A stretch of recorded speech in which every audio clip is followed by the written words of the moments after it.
Welcome to the Right to Reason podcast. I'm your host, Robert Stanley. Today, a physicist debates a Christian apologist.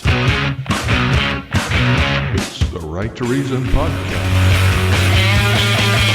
This episode of the Right to Reason podcast is brought to you by our patrons and contributors like me. We have all recognized the value of the unrestrained marketplace of ideas and have decided to make a difference. You can make a difference too. Contribute at patreon.com/right and learn more about your right to reason at therighttoreason.com. Your activism is appreciated. And two of my best friends are back. Dr. Ben Davis from AskDrBen.org, right? Yes. Yes, .org. And that's also a Facebook page. And my other friend, Kelly Clemensen, Christian apologist from Front Porch Apologetics. That's a Facebook page, right? Si, senor. So happy to have you guys. Okay, so this has been brewing for some time. This controversy, this conversation, way back. I don't know, maybe 2 years ago. Back in the distant past. Yeah, you were on an episode where I was asking you about what is reality. It was kind of philosophical, somewhat. You know. Yeah, we had great fun with that. Yeah, I really enjoyed it. And Kelly heard that episode and he just flipped his shit. I used it on everybody I could possibly use it on, Ben. Thank you for the information. I appreciate it. Well, I'm glad to be of service. So then we did an episode about that. Yeah, I'm not going to put words in your mouth. This is a clip from the episode with Kelly playing a clip from the episode with Ben. Here we go. You have a plan here. You're wanting to ask me some questions rather than me asking the guest questions, as it were, right? Yeah, we're going to put you in the hot seat, my friend. Well, let's get started, man. Hit me. I have not prepared for this in any way, and hopefully I don't put my foot in my mouth. Yeah, me too. So we actually brought you up recently on the show. I was talking to Ben Davis. Did you get a chance to hear that? I did. Very cool interview. I liked it. Let me play that clip. Especially since my name was mentioned. Yeah, of course. Okay. I'm going to play that real quick just in case anybody missed it. All right. Where is the true reality? Well, yeah, that's deep. Have you ever read Flatland? Have you ever delved into different dimensions?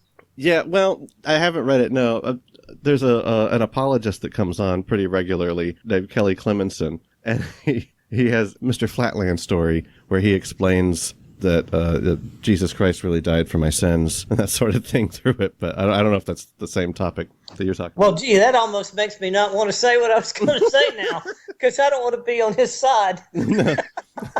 Please explain. I mean, even a stop clock can be right twice a day, right? So right. The Flatland thing is a good analogy, though, because if you got something that's living on the surface of a piece of paper and you're looking at it in 3 dimensions and you're looking down on it, you can see this thing's insides. If it's got a digestive tract or something, you can literally see inside what it thinks of as its innards, and see its heart beating and its digestive tract digesting its food and all of that. So if there were a 5th dimension, since we've sort of allocated time as the 4th dimension for this discussion, if there's a 5th dimension and God exists in that 5th dimension, he could look down and he could see everything all at once. Inside, outside, presumably, he could even see how your brain was working. And if he understood, neurobiology well enough, he could read your thoughts. That's a hard perspective to imagine, if you can't think in 5 dimensions or 4 dimensions, depending on how you want to look at it, whether you want to count time or not.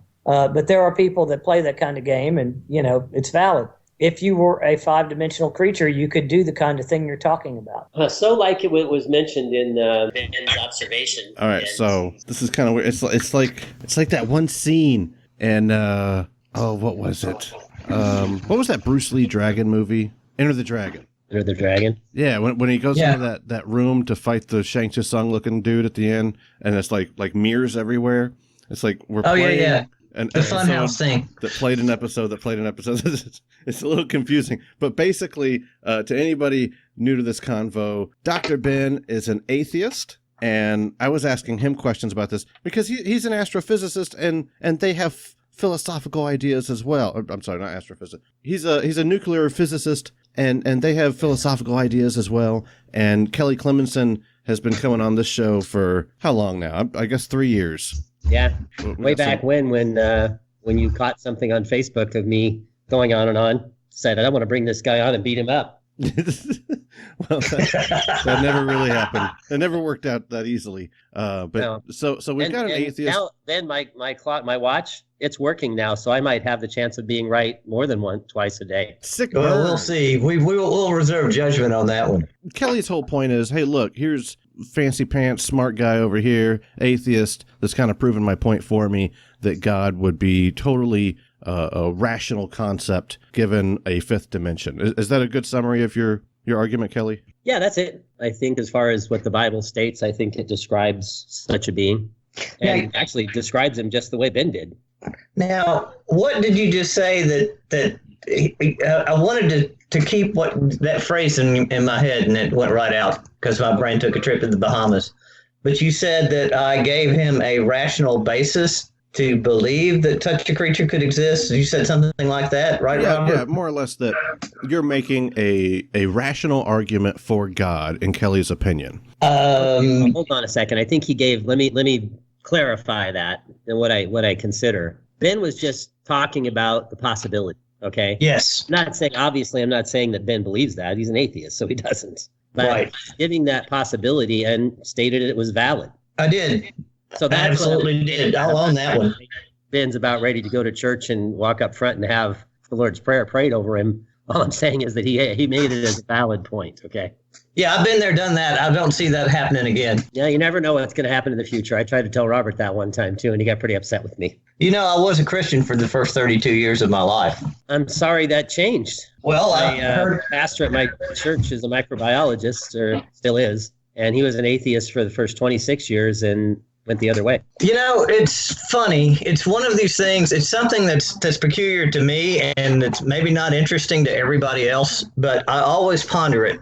You know, back in the 60s, 70s, 80s, it stopped about the 80s, I'd say, maybe even the mid-70s. But when I was a kid growing up, it was perfectly fine to be scientifically minded and a Christian at the same time. Nobody saw that as a disconnect. It's only in the last 30 years, 40 years that people have tried to make that into some sort of big disconnect. You know, some of the people that I've respected the most over my entire life were devout Christians. So I don't necessarily want to take that away from them or to go to war with them or to have some sort of problem with them. I just don't agree with them. Max Planck, guy that thought up quantum mechanics. Sure. Let me read something that he said. To the theist, God is directly and immediately a given. He and his omnipotent will are the fountainhead of all life and all happiness, both in the mundane world and in the world of the spirit. Even though he cannot be grasped by reason, I disagree with that, the theistic symbols give a direct view of him. He plants his holy message in the souls of those who are faithfully entrusted themselves to him. And the rallying cry is this like the whole book? And always will be on to God. Now, the first thing I'm going to say to that, and it's going to sound confrontive, and I don't mean for it to, it's just... That's okay, I get confronted all the time, Ben, no worries. Well, it's just it's what I consider to be a statement of fact. It's not to be a jerk or anything, but you have to remember with these guys that they lived in the 40s. Planck, I can't help it. My physics instructor was from Austria, and he always called him Planck. And nowadays everybody calls him Max Planck, but I always thought his name was Max Planck. I honestly don't know anymore. But Max Planck, lived from, if I remember right, early 1900 to about 1955, 1960. That's right. So religion was steeped in that environment, and that goes to what I was talking about earlier. And you literally couldn't say anything and get any kind of attention unless you sounded like you were religious, like you were a Christian.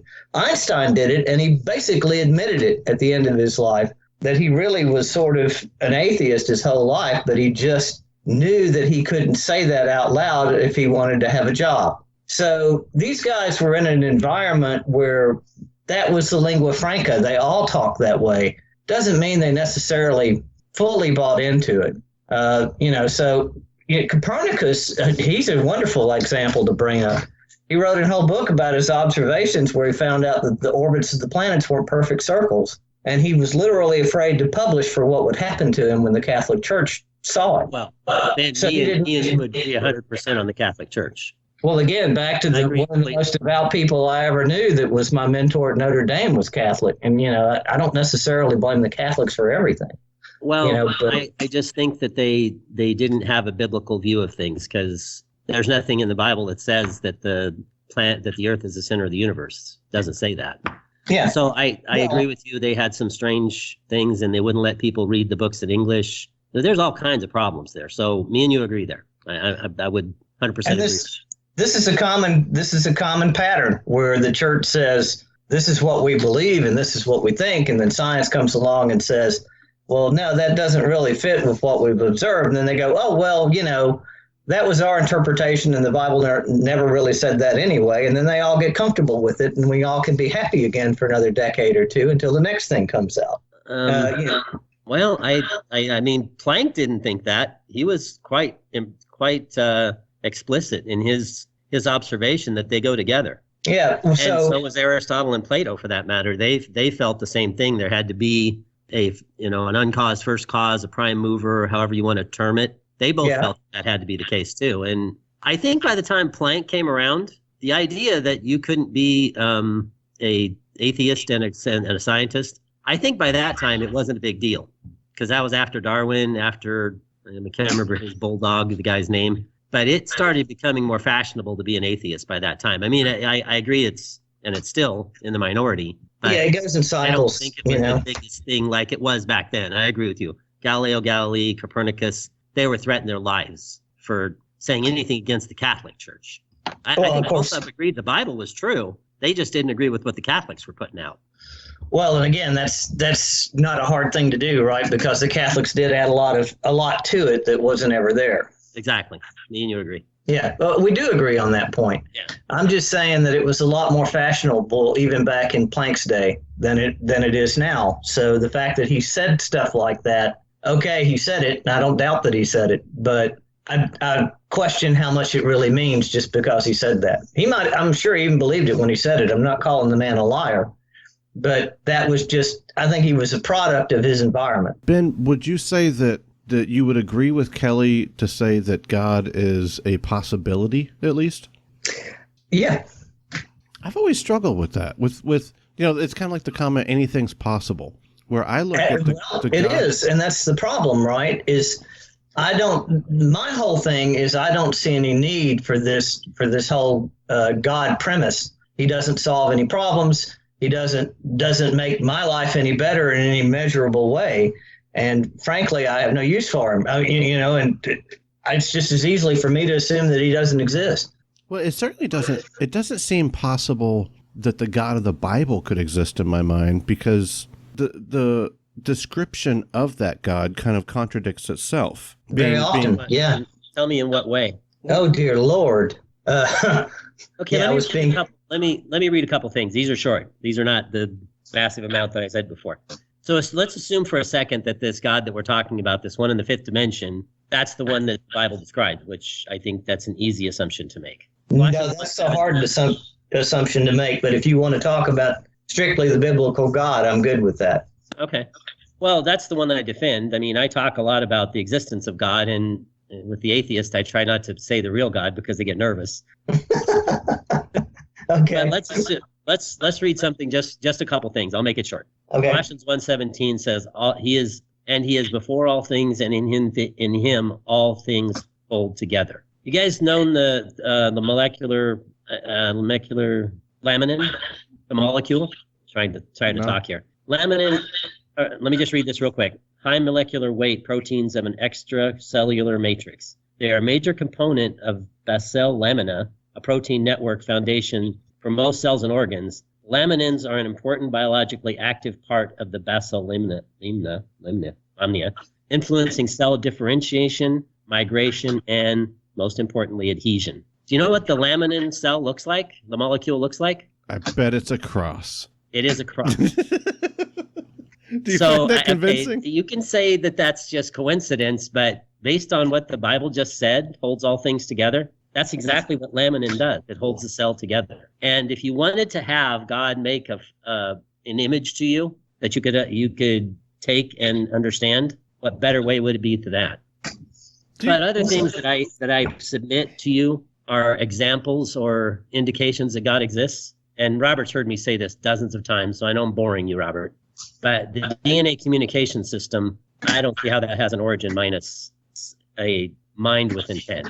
I just don't see how that could happen because we don't see it. Well, just because you don't see it doesn't mean that it doesn't work that way. Well, okay, let me ask you guys a question. Robert goes to college. Ben, you're a professor. Right. Do most of your books have an author that was educated on the system that you're going to teach? Of course.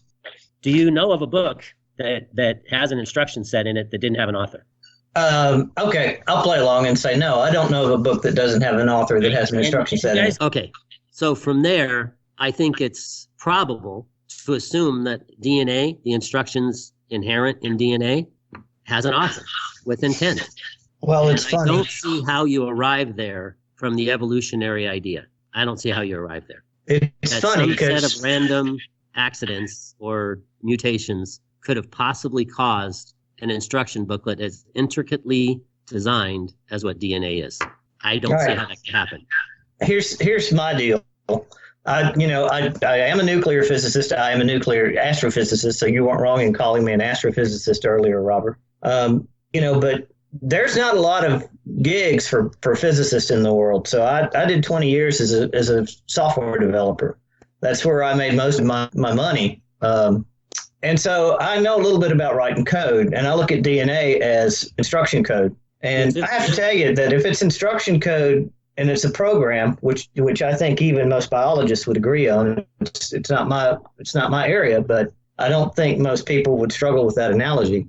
I don't mean that it's not relevant because we don't understand it. I mean, it's been fairly well documented that it's not relevant anymore. It's chunks of stuff that used to matter that doesn't matter anymore. And it's still there as a vestige in the DNA code. So you got whatever the number is, 20 trillion gigabytes of information in there, and most of it is just garbage. So if this is your basis for your all-knowing, God, it's horrible. The three of us are sitting here talking, seem to have worked pretty well. Yeah, but it doesn't. Junk, I get that there's junk DNA. Don't get me wrong. I understand there is, but that's what we call it. And actually, some of the junk DNA is now starting to be understood as timing, when things are supposed to be constructed. So I disagree with you, Ben, as far as that part goes, because if you're a computer programmer, I think you said you were, or used to be. Yeah. And random keystrokes thrown into a program will not make it better.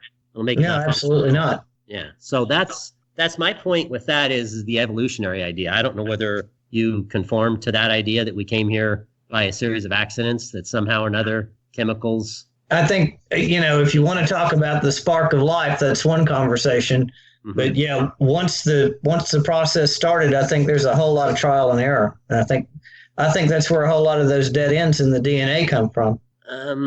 Well, that's a junk DNA, and they're starting to find out more about that. Like I said, my pastor is a microbiologist, and he looks into this stuff, and I ask him questions. Yeah. And he's of the opinion that the junk DNA that you apparently were referencing, that's just because we haven't figured it out yet. Well, everybody has an opinion, and again, I still marvel at the people that say, how can you be a scientist and be a Christian at the same time? I have zero problem with that. But it's going back to something we recently discussed, Robert, this COVID-19 thing. I still get asked, is it a problem? Is it not a problem? I have a friend that is a immunologist, and he's, he does all the cons with me, and I really respect him. So don't get me wrong about that. But he's definitely in the camp that COVID-19 is a real problem. And if we didn't, do something about it, we'd all be dead.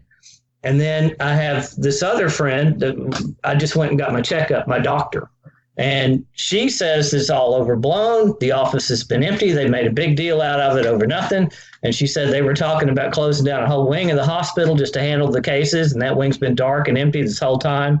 And she thinks it's a whole bunch of bullshit. So here I am trying to, come down on the Ask Dr. Ben site as giving some sort of reasonable advice to everybody and how they should be thinking about this. And I can't even get the two experts to agree on that, philosophy or whatever you want to say about whether it's even a big deal or not.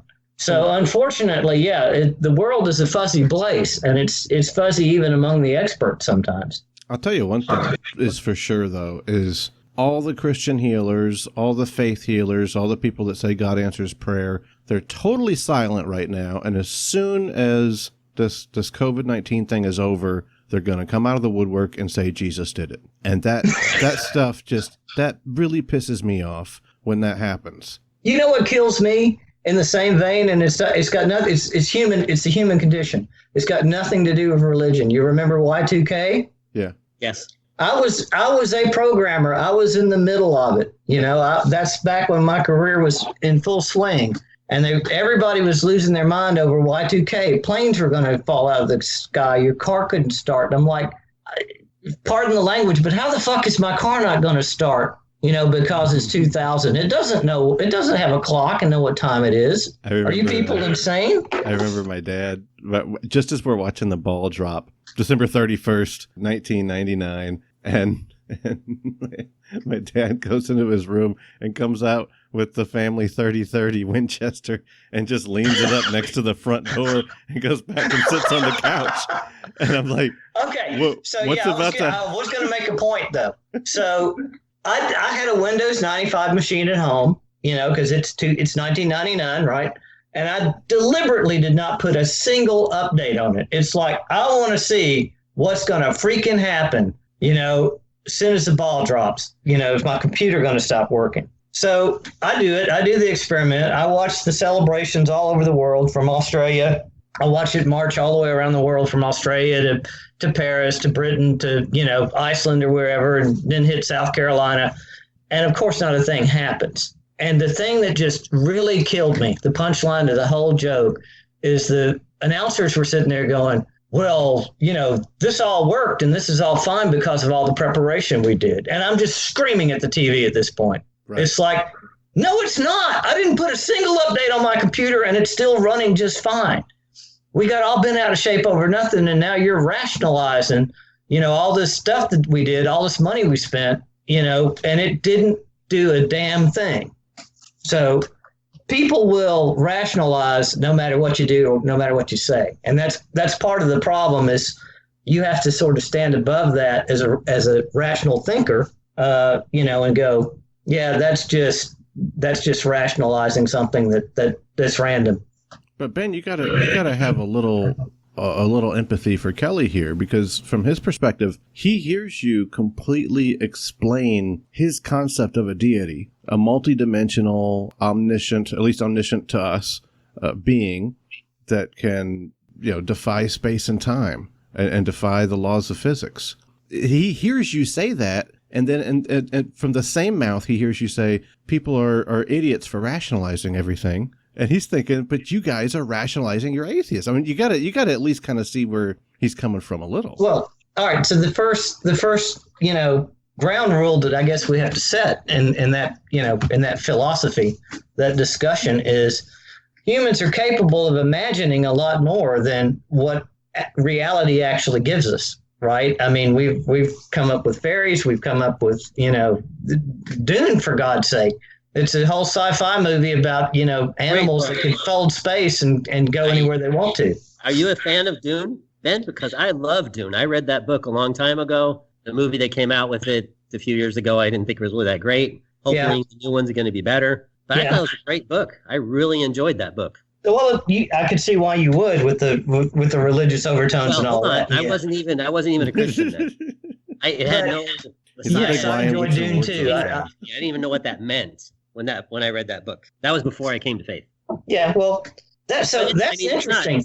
So you weren't a Christian for a good part of your life, and then you became one later. Yes. Is that what you're telling me? Yes, that 43. Okay, well, so we're almost exact negatives of one another. Yeah. Ben, why was it that you were kind of reluctant to talk about that book? Because I talked about it. Wait, which book? Dune? No, the Carl Sagan. Mr. Flatland. You said in the intro, and maybe you were just joking around, that I was going to be right twice, even if. Yeah, I was kidding. And then, you said, I hate to agree with him. And maybe it was just kidding around, but is that something that I think what I think, Ben, is I think materialism has gained momentum to the point now where people that are investigating things from a materialist standpoint are actually tying one of their hands behind their back. Possibly. Why would you exclude it? And I can read you things that's what the way things are right now. Materialism is absolute. And I love talking about that way, but I can read to you several people that think that way. I love talking about flatland, and I love talking about extra dimensional ideas. But the truth of the matter is, we were talking about, when you played that clip in the beginning, we said the fourth dimension was time, and we were talking about a fifth dimension. Sure. The truth of the matter is we don't even know if there's a fifth dimension, let alone some being that lives inside it and can see in all five of those dimensions. We don't even know that part. There's a lot of people that have surmised that were very intelligent. I can read them. Sure. And it's, it's Russell's teapot, Plato right? and Aristotle both thought that, and they're pagan. Yeah. Plato and Aristotle both thought that. Thomas Aquinas thought it. Of course, he was a believer. And Max Planck thought it. So there's lots of crazy theories that we've had over the last 2,000 years. But cause and effect, Ben, comes into play. If this is a time-limited dimension we live in, and I think we both agree that it is, then it started. All things that start to exist have a cause. Yeah. And, there you can say different causes. You can go into multiverse and all that stuff. Right. Steven Weinberg says multiverse is purely skeptical. Or what is the word you use? Theoretical? Yeah, but I don't love the multiverse interpretation of things either. So I'm with Weinberg on that one. And if you're going by, the old idea of Occam's razor, the most simple explanation is usually the best. The most simple explanation is there's an uncaused first cause, a prime mover. Yeah, and his name still doesn't have to be Yahweh, even if there is. Okay, well, right now I'm just talking about God, because like I said before, atheists get nervous when I start talking about God in the Bible. Their hands start sweating, they start salivating. At least that's been my experience. Salivating. But let's just assume something that, I think Genesis 1:1 explains that God was here beforehand. The verse I just read, Colossians 1:17, said the same thing. John 1:1 says the same thing. Over and over again, Bible references God as an external causal agent. Sure. And I just don't see that that's a bad explanation. Actually, I think it's the one that you have to insert the least amount of magic, so to speak. That's where we disagree. That requires an infinite amount of magic to believe that some, all-powerful deity just wished it into existence or spoke it into existence. All right. But Plato and Aristotle, both Stan Aquinas, both said a sufficient cause. And if we look at the amount of energy and the amount of matter that we have in the universe and the specificity that's involved, the anthropic principle, I just don't see that as something that comes from anything other than extremely efficient at the very least. Well, there's a couple ways you can look at that, because we've already talked about the multiverse thing, which I'm not a huge fan of. But you don't know how old this universe is. You don't know how many times there's been a big crunch and a big bang and it's restarted. And this may be the one time out of 100 trillion efforts where it was suitable to life. So yes, even if some of those constants do seem to be very carefully chosen, it could still be random. Because if they weren't that way, then we wouldn't be in a universe to discuss it. Aren't you putting effect before cause with that, Ben? I don't think so. The universe is around like it is because it had to be. I think that we could not be having this conversation if we did not live in a universe that was suitable for us to live in. Okay, we agree on that, but that's not the question, is how it started. Isn't that the question? Weren't we just talking about the prime mover and God and all of that? And you're saying he's the starter? Well, yeah. But I don't need him as a starter. Right. It sounded to me like, and correct me if I'm wrong, you're saying that we're here because we're here. Yes. Instead, we're here because we're here. If we weren't here, then we wouldn't be here. But that's putting effect before cause. I don't think so. I'm telling you that there have been a lot of possibilities that might have been acted out over the last eon after eon of time. Sure. And I agree with you, Ben. The first time we're ever having this conversation. Mm-hmm. Ben, I agree with you. There's possibilities, but I like to live my life on probability. Well, I think you should. I that's what I do. And that's the reason why I'm a Christian. And again, I don't agree with you on your assessment of what's probable here. Well, cause and effect is a physics law. I mean, I'm not I'm telling you that. You're the professor, not me. Well, yeah. But cause and effect is a law. All things that begin to exist, we know the universe began to exist. It's inside time. So, Correct. However you want to state how it started, it did start. And Sure. there's lots of ideas. I can't remember the guy's name. This level of quantum, little particle in a vacuum that supposedly started it all. I think that's almost as bad as the idea that it's infinite, because I don't understand how all the matter and energy that existed could be in a quantum little place in a vacuum. That just makes no sense. This is part of the problem, right? We see through a glass darkly. Hey, there's your biblical reference, right? Thank you, sir. I appreciate that verse. We're clawing around in the dark, and we're trying to find our way around, and we every generation we make a little bit more sense out of what's around us than the generation before. And I honestly do believe in progress. I mean, I do feel like that's the case. Me too. Even scientists have said some pretty ridiculous things over the last 1,000 years. I have a couple of them. Would you like to hear them? The Copenhagen interpretation You can if you like. I mean, it's a fun conversation for me, so I'd be happy to hear it. Let me just read a couple, because as I was preparing for this, I read a couple of these, and it kind of gave me a chuckle. There's something called the Copenhagen interpretation. I assume you're familiar with that? Yes.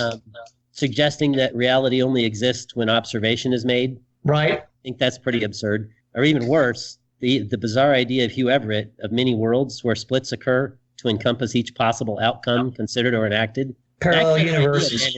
In that type of idea, I'm the atheist and you're the theist in some other universe that exists. So, yeah, there's weird interpretations that can come into play. But again, based on what we know, and in my interpretation being the key word there, right? Right, sure.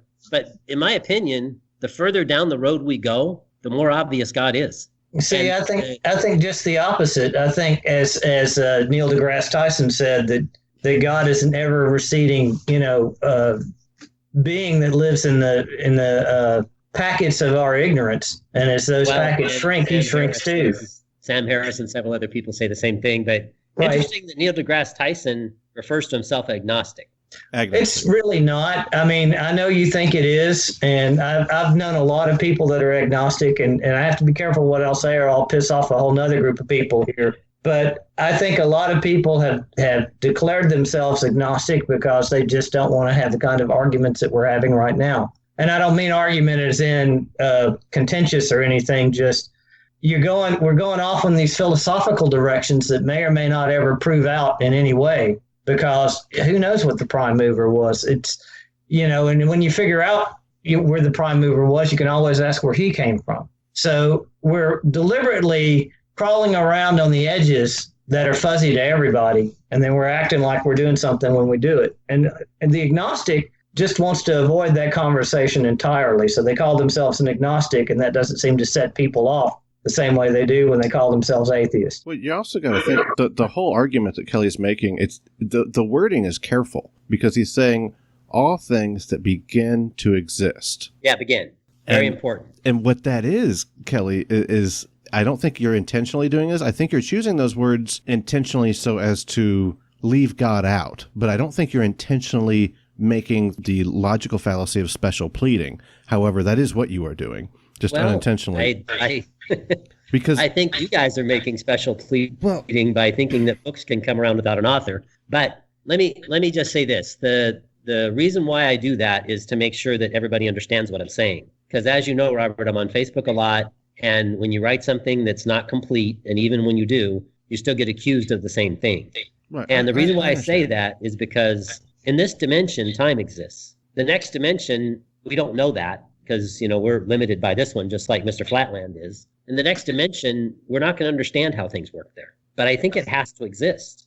This one had to start. Cause and effect, the simple observation of cause and effect requires something to have started this. You can't have an infinite regress of causes inside time. That doesn't exist. And I don't think you can have an infinite regress of dimensions either. Plato and Aristotle and Aquinas said the same thing. And so did Max Planck. You can't have an unending causation. And that, when you go down that road, again, I think the most obvious and most probable answer is that there's a prime mover that's uncaused. Because otherwise you have, like you said, well, who created God? And I agree with you. If God wasn't stating himself to be permanently existent, then I would have had the same problem the first time I read the Bible, or shortly thereafter. I'm not claiming to be any intellectual, but when I read the Bible, the thing that I first asked was, after I was done with it a little bit, is any of this stuff true? Is any of it true? And I think that's the first question you should ask. Well, and I agree, because, I wanted it to be true. Robert knows my story. So I wanted it to be true, but I also had to ask if it was true, because a 5-year-old is the one that told me about it. And a 5-year-old doesn't understand things very completely. So I said, okay, well, I want this to be true, but is it? And that's when I started reading about apologetics. And in my opinion, God was getting me ready to do what I'm doing right now, is to talk to people about it. And hopefully one of my favorite people just passed away. One of the people that I admire the most. My voice is going to start breaking up because I don't get to listen to him anymore. But Robbie Zacharias just passed away. And he was one of the people that really brought me around to being able to not only explain things, but do it in a way where I don't put people off. And I hope I'm not putting people off. You haven't hurt my feelings even once today. I don't think we've been contentious at all, and I'm glad that we haven't. Me too, because that's what he did. I think that was, he was a great apologist, but his method was always that he wanted to approach people and do it in a friendly and unconfrontational, as much as you can, with this topic way. And He passed away recently, and I was pretty sad about it, because he was a good one. But again, he's just moved on, in my opinion. So, okay, with all that said, let me ask you a question. With your worldview, and I think we both agree that it could be wrong, somebody laying in a bed that's about ready to die, what is your solace to them from your worldview? Yeah, that's a tough one. I think part of the problem is you have to reconcile this early in life. It gets harder the closer you are to being on your deathbed. The universe. There's probability of cause, and I'm a 5%er. Once you reach 25 to 30 years old, it's only 5% of the people that make a claim to faith. And so I'm a 5%. I don't think that's anything to do with the probability and science involved. I think it's a mindset that's hard to get around. Possibly. Anyway, go ahead. I interrupted you. But for example, I don't get into arguments with my parents over this. The religion thing makes them feel better, and I feel no need to change their mind now. And when they do ultimately die off, I'd rather them die in a happy state than an unhappy one. But I think the better way to do this is when you grow up, and I don't mean that in a condescending way, but as you grow up as a human, you realize that the universe doesn't owe you anything. You realize that there's a circle of life. Sorry, Disney, where you're allocated, if you're lucky, 70 or 80, maybe 100 years to live and enjoy it. And then it's time for you to step aside and make room for somebody else. And the whole heaven and hell thing, you can just drop right on the floor, and that already makes it better because you're not going anywhere else. As Mark Twain said, I was perfectly fine before I was born, and I think I'll be just as happy afterwards. So it's the fact that you don't want to die, and that's built in. That's evolutionary, right? It's the fact that you don't want to die that makes it so hard. You're pre-wired to want to survive, but that's not how life works. If we did come up with a race that was immortal, then we'd overpopulate the world and nobody could live. We certainly couldn't have any new children. There wouldn't be room for them. So this is how life works. And it's the fact that we think we can cheat it by assuming there's another level you get to go to afterwards. That's the thing that's childish, and that's the thing that we hang on to. Ben, you said earlier it was possible. Oh, yeah, it's possible. I might drop dead tomorrow and I might wake up and see Buddha standing there over me telling me, dude, you really fucked this up. You're going to have to go back and do this again.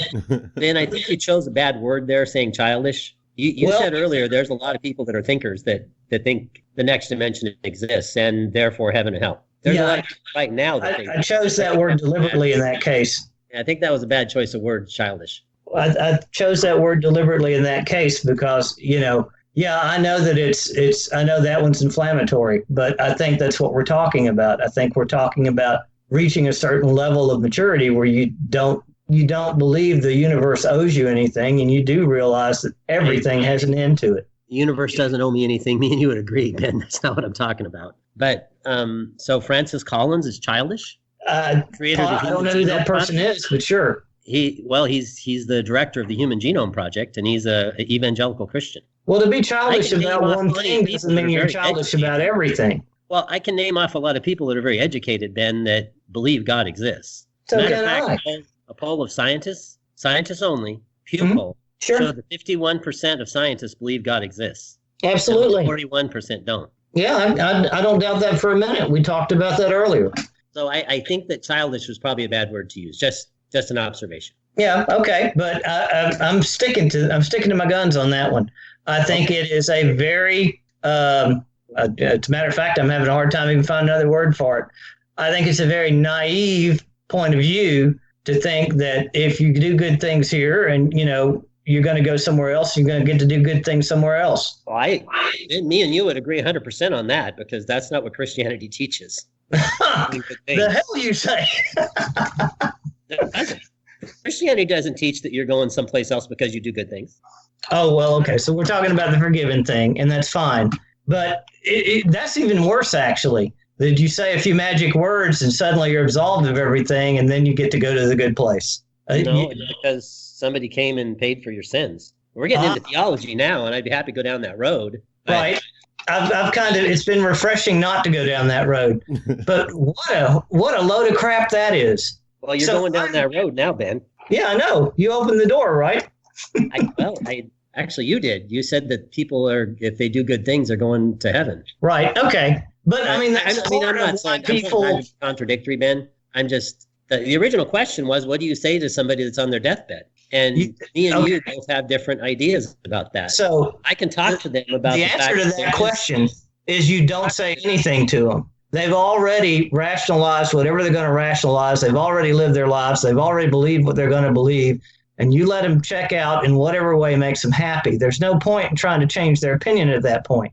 There's lots of deathbed conversions. Lots of them. Well, I don't doubt that for a second either. Yeah.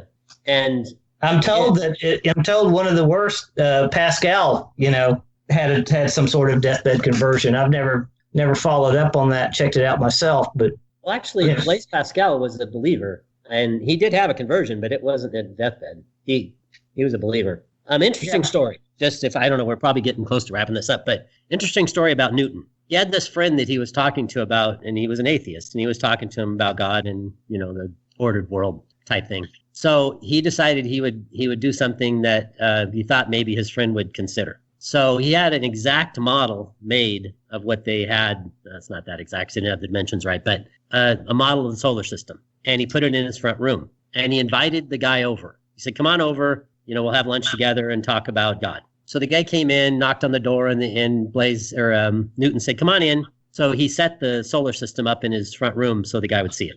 So the guy walked in, and he loved the solar system. Like I said, he spent some time getting it right. I think he had it made, but either way, it was a good portrayal.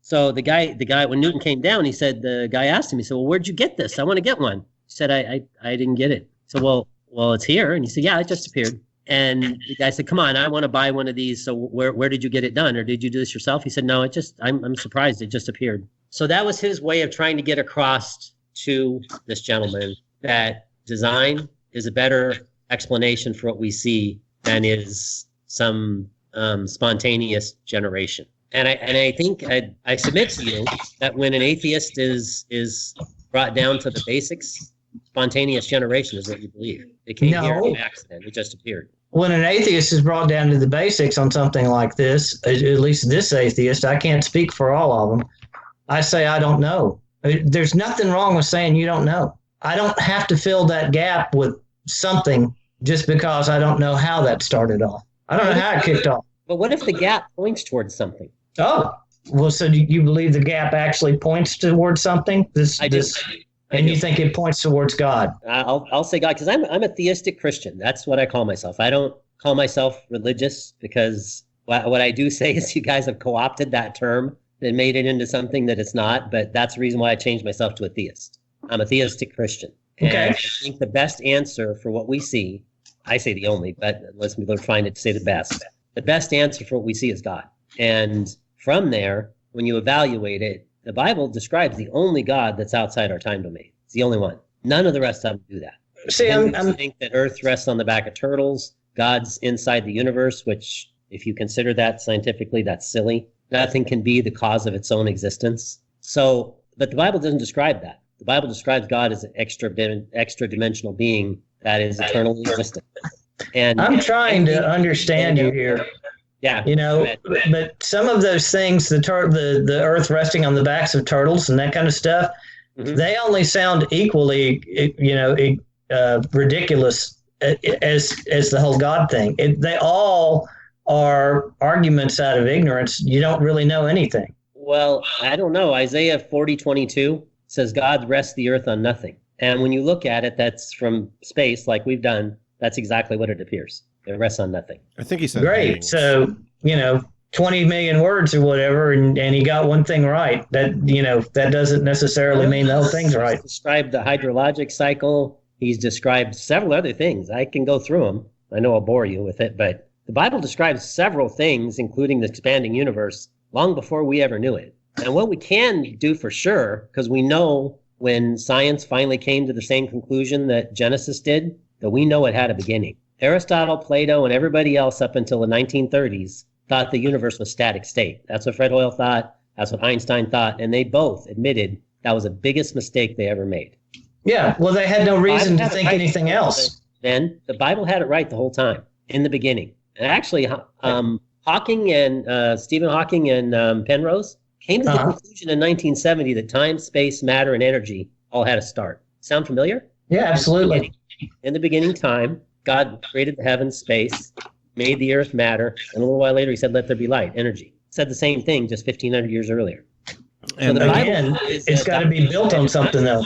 It's not a science document, but when it talks about science, it's right. Man, I don't see that at all. The fact that the universe was created in 7 days, and trees were created before water. Well, no. Okay, but let me just say this, okay? I'm a young earther. That's what I am. But there's a lot of people that I respect, including my pastor, that thinks there was time frames before that. I disagree, but the fact that the time that it did start isn't the issue. The fact that it did start. So, well, we can certainly agree that it started somewhere, somehow. Me and you agree on that. I don't know that I could agree that it started, but I do know all things come to an end, and we got to wrap up, gentlemen. That's a good excellent. I would love, I'd love to hear both of your ideas on how you know for sure this started, but we should save that for next time. Kelly Clemensen, Front Porch Apologetics, Dr. Ben Davis from Ask Dr. Ben. Gentlemen, thank you so much. Can I have a closing statement, Robert? Sure. Ben, I really appreciate you coming on and sitting with me and listening. I appreciate it. Robert, same. I always appreciate you letting me come on the show and give out the ideas, and I appreciate Ben's ideas as well. My main concern is that both of you guys are right now in a state that wouldn't allow you into heaven. And the reason why I come on here is because I do believe that Jesus died for your sins and that we do have an eternal life that's next. And I appreciate, Robert, you letting me come on because a lot of people don't allow this, especially right now, the way we're looking at things. We're coming more to a world where independent thought and expression are repressed. But anyway, I really appreciate you guys letting me come on. And Ben, I appreciate the questions and answers and your thoughts on things. So maybe one of these days I'll get out to South Carolina to see a Clemson game and we could sit down and have a beer together. Absolutely. That'd be great fun. Thank you to Dr. Ben and Kelly. Thank you to Dave Blair at DaveBlairMusic.com. Thank you to our patrons. You can support this broadcast at patreon.com/right and learn more at therighttoreason.com. Shit's pretty crazy right now. Next week, I have no idea what's going to happen. Between now and then, remember that you have the right to reason. Seriously, folks, we have no idea what's going to happen. This is not a normal time. Trump, Biden, trade wars, Syria, Cuba, coronavirus, $500 billion theft by corporations during a pandemic, civil rights violations, riots. This is why this show is here, because whatever is going on, in the darkness of fear, you have something special, a superhuman way to navigate uncertainty, to continue on, to see through the bullshit, to saddle up. You have the right to reason. what's going on? And I said, hey, yeah, yeah, hey, yeah, yeah. I said, hey, what's going on?